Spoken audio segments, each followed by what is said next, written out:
grew up with a father with physical disabilities as a result of a grenade explosion. I always just saw like people's attitudes of ableism and also kind of lack of accessibility. But I also saw the really cool side because he works at the Commission for the Blind, and so I got to see a lot of ways that they increase access and like assistive technology.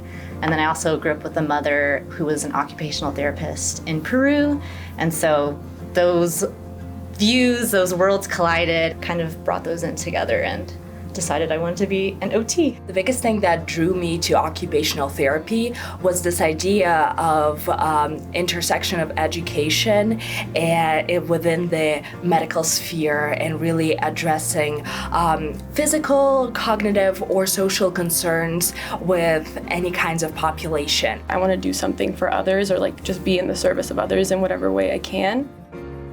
There are so many different types of people in this world.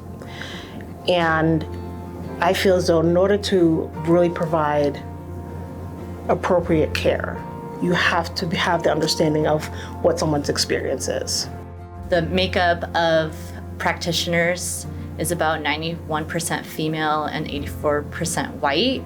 And that's not what the US population is realistically. And if there are more practitioners that look like the people we serve, they get better service outcomes and delivery, ultimately leading to better participation and performance for those clients. Diversity of practitioners in the field will help to expand the field, to look at new possibilities, to look at new theories, to invent new theories that are really culturally appropriate. I think diversifying the field as a whole is incredibly important. Diversity is more than race. Diversity of thought, diversity of sexual orientation, even diversity of culture, like language, how it's used, how it's interpreted.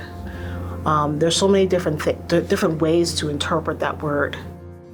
The purpose of the Teresa and Bruce Boynton OT Diversity Scholarship, it directly relates back to our mission of supporting the recruitment of underrepresented students. And therefore, the practitioners that are going out to work in the OT field are more reflective of the populations that we serve. And having that additional support really alleviates a lot of feelings of insecurity and feelings of not belonging or maybe feeling like this is not the path for you. So we want to reassure people who apply for this scholarship is that this is the place that you need to be, and this scholarship is a great tool for that. We have a coffee stand, and so those funds go into a student emergency fund for our department. We do a lot of outreach, so we'll do like little booths at the greater CSU campus, so like Involvement Expo or like Festival on the Oval, like for homecoming.